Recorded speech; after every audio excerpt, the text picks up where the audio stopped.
Blessings, beloved. Jesus is the way and the truth and the life, and no man cometh unto the Father but through him. In this video, I would like to discuss a court case I was involved in that my name was used in, but it wasn't carried out according to the law and to the normal function of the court, which means it wasn't done.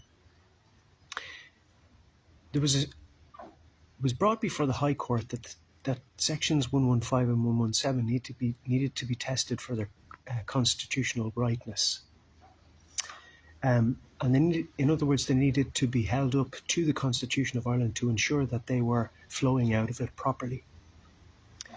And so acceptable legislations. But there was a Circuit Court appeal. Now, before the Circuit Court appeal took place, the High Court of Ireland accepted also that section 115 and 117 needed to be tested for their constitutional correctness, to see whether their constitutionality was up to scratch or not.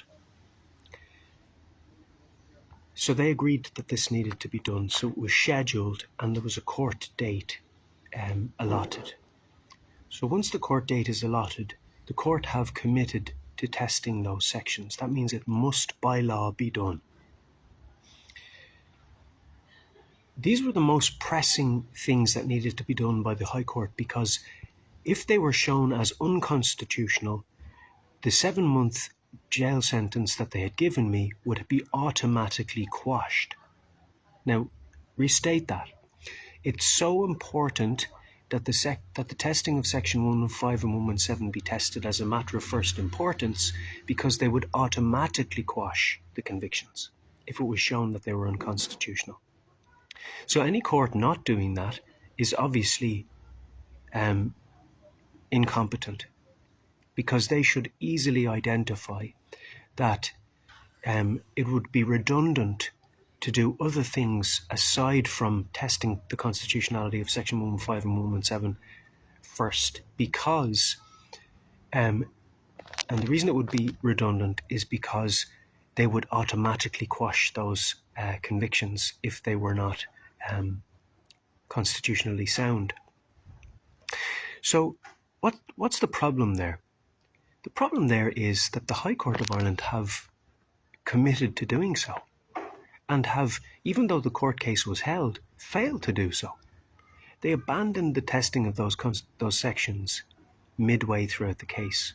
But most importantly, the Circuit Court appeal I mentioned earlier, the adjournment of that Circuit Court appeal was granted on the basis that the Circuit Court judge wanted to hear what the High Court had to say about the constitutionality of section 115 and 117 as a matter of first import, before they would even attempt to hold the appeal hearing, which is reasonable, because a higher court, especially the High Court, is supposed to have the know-how, the learnedness, the education in the way of knowing whether something is constitutionally sound or not, and should have the aptitude and the ability to test it for its constitutional soundness. So if they fail in doing this, if they fail in testing this, what are they actually effectively doing? They're effectively breaking the law. Now, when you tell somebody your convictions have been quashed, even though we didn't test section 115 and 117, which is what they did. They told me my convictions were quashed. And at the same time, they said it remains an open question as to whether section 115 and 117 are constitutional or not, and that should be done in an appropriate case. That's such a nonsense and so redundant that one would actually quash convictions without having tested section 115 and 117, because it would have automatically quashed those convictions should they have tested 115 and 117 and shown that they were unconstitutional. Therefore, any action apart from testing section 115 and 117 first is redundant action if you later intend to test 115 and 117, which is now incumbent upon the High Court to do because they've agreed to doing it.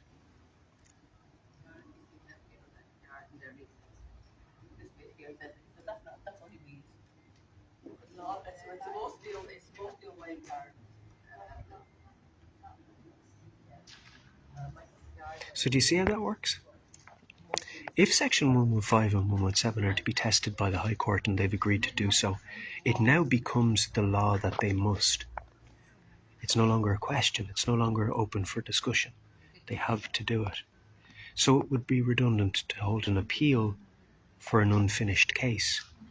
But most importantly, on the 16th of June, there was a final hearing. I think it was the 16th of June. I don't think it was May. So at least a month and 4 days ago, the final hearing of that court was held. And a month and 4 days later, now I was told, well done, this is a big win for you, they've quashed your convictions, right? So I thought, okay, but how is this a win? They haven't tested Section 115 and 117 and they absolutely must. So the conclusion of the court didn't incorporate the full schedule of the court, which is, it's unlawful actually, unless they have a good reason for not doing so, which they haven't stated. And in any case, then they couldn't say, that the case is complete. So if the case is incomplete, how can you appeal an incomplete case? You can't. So what have they told me? Well, effectively, they've told me, people who are claiming to be my counsel, but I have since dismissed them because they're not actually operating or behaving as my counsel in any way. And I say that in that they're not actually counselling me. They're not actually keeping me informed in a timely manner so that I can respond in a timely manner. And they didn't tell me that the testing of Section 115 and 117 had been abandoned by the High Court midway through the case until the actual conclusion of the judge was given. And then they didn't tell me. What they told me was, but you've won this, but we have to wait for this to see if the state appeal. And they have until the 16th to do so. Okay, so when the 16th came and I heard nothing, well then of course, then automatically that finalises the quashing and no appeal can be lodged. Then they send me an email, the state have made an appeal on the 20th of July. A month and 4 days later, they're claiming that the High Court of Ireland have accepted an appeal a month and 4 days late on an incomplete case. How can you appeal an incomplete case when what the court was called together to do hasn't been done?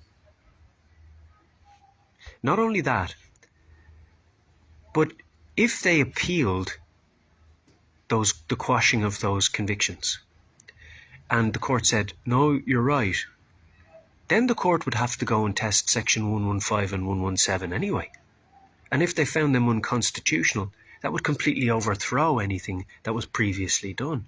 So the matter of most and first importance here is testing Section 115 and 117, and any judge should know this who's competent. That's why the Circuit Court judge said, I need to hear from the High Court first before I can pursue this.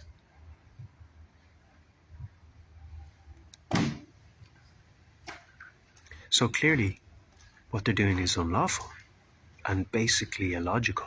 It's not in proper order, it's not in proper sequence, it's not complying with the laws of Ireland, it's not complying with the administration of the courts, the final date for any appeal to be lodged. It's simply not actually obedient to the courts of Ireland in any way whatsoever. It's not obedient to the Constitution of Ireland in any way whatsoever. It's like a pirate court that's been set up and engaged by pirates. They're not functioning according to the laws of Ireland. They're not functioning according to the normal behaviours of the court. When the court says we'll test something, it's incumbent upon them to test it, not to delay it and quash convictions in the absence of it so that they can later have an appeal and then after that later say, oh, case closed. First of all, you can't appeal a unfinished case because you can't close an unfinished case. You can't appeal an unfinished case because you can't overthrow an unfinished case. You can't, and when I say case, I mean schedule. If the schedule is not fulfilled, the case hasn't been completed.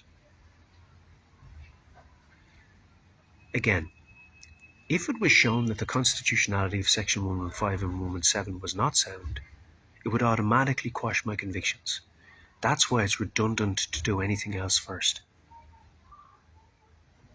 other than test Section 115, 117, which also requires the testing of 113 and 114 because they give their definition and mechanism to 115 and 117. So you couldn't test 115 and 117 without testing 113 and 114. So what we're actually seeing here is so gravely unlawful and opposed to Ireland that it can be only seen as treasonous tyranny and occupancy of state. So for me then to actually say to somebody who's claiming to be my counsel but emails me without raising or batting an eyelid or raising any question, the state have lodged an appeal on the 20th of July after they told me the final date for appeals to be lodged is the 16th. They have to be lodged on or before the 16th.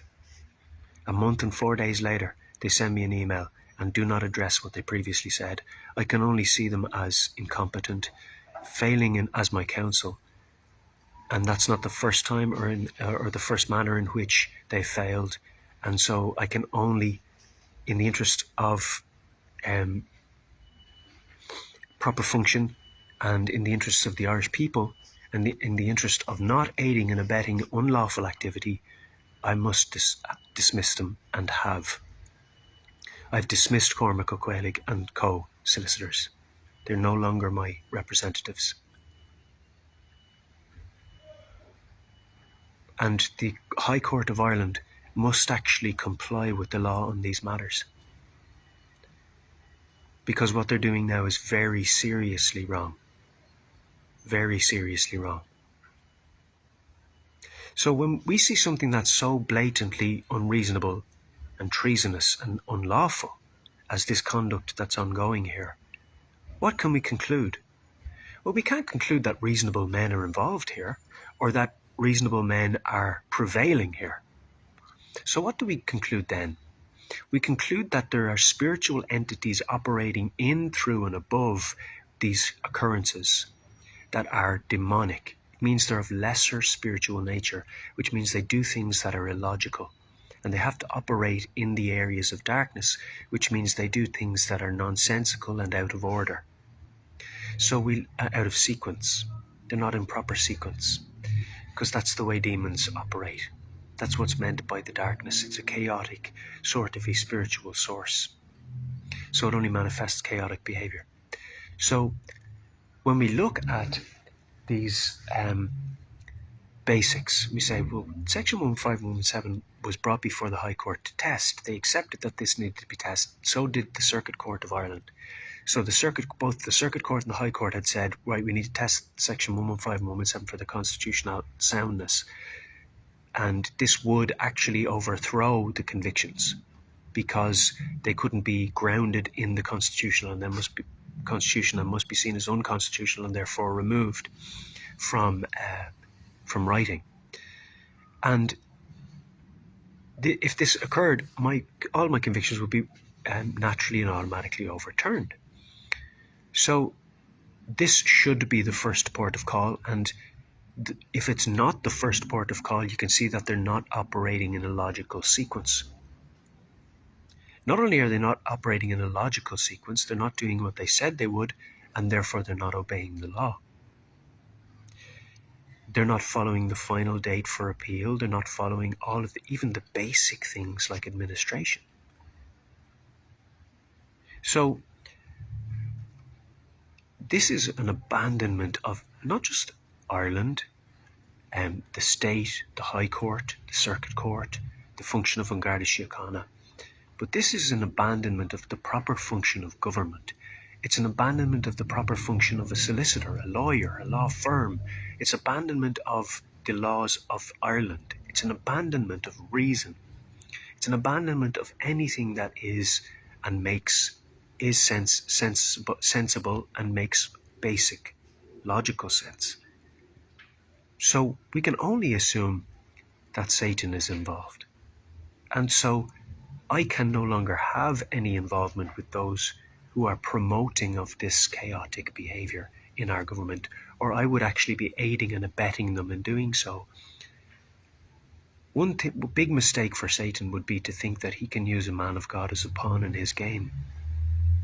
It's not going to work out well for him. Pharaoh's armies were drowned in the seas when they pursued Moses.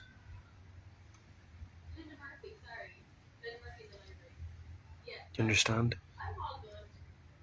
The Bible says all things work out for the good of those who love the Lord. So turn to him before it's too late. Turn away from this evil world, because clearly it's not functioning even basically properly. Okay? So no, Cormac O'Quillig and Sons Solicitors or Co. no longer represent me. Let's get that very, very clear. They've stopped representing me quite a while back, if they ever truly did.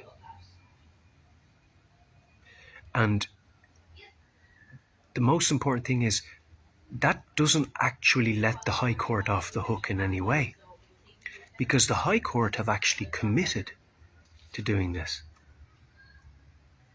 They've committed to testing the sections 115 and 117, which means they have to. Do you see how it works now? They've no way out of it. But they're trying to wiggle their way out of it. Because if they put in an appeal and then the court says, no, case closed. Oh, case closed, that means we don't have to test 115 and 117 anymore? No. It means you have to test 115 and 117 because you've committed to testing it. And therefore anything you do until you test that is redundant. So what we're seeing now is a whole load of footwork that is costing the state when they should be going straight to section 115 and 117 and doing it properly the first time.